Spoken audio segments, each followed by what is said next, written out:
Hello and welcome to ADHD TV with me, Jo Richards. So I'm just doing a short series of videos about ADHD and money and just some of the lessons that I've learned along the way. One of the great resources that I love to use is Dr. Ned Halliwell's ADHD Explained.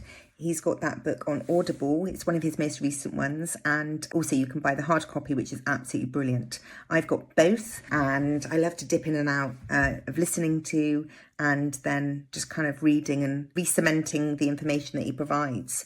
And we've talked about in previous videos some of the statistics and studies around ADHD and money, and also the fact that it's all down to our executive functioning, which is in the prefrontal cortex part of our brain. And it kind of lets us down. So you can find out a bit more details in the other videos if you want to go and have a look. So what I wanted to focus on this one is what money does and doesn't do to us. So obviously we're interested in money. It makes the world go round. What it doesn't do, it's the money management side that really doesn't interest us. It's the several moving parts. It's the fine detail of everything. The budgeting, saving, managing receipts, just kind of like the mundane tasks that are associated with us being able to manage money.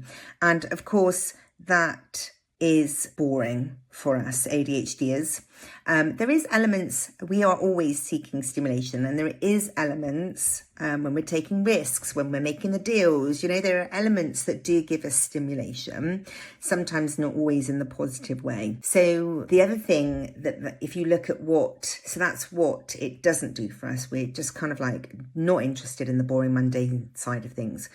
But what it does do to us, because we've got so many experiences where we haven't been able to manage a budget, or if you look at any of the studies and the statistics, just how money in comparison to our neurotypical peers has had such a negative, detrimental kind of experiences.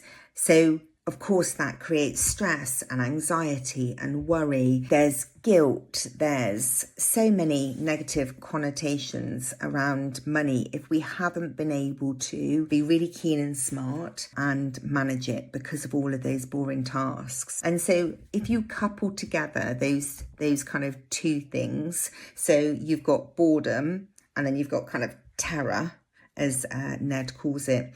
And then what will that equate to? So basically it will equate to avoidance and denial. Put our heads in the sand. This isn't really happening. Next month I'll manage it.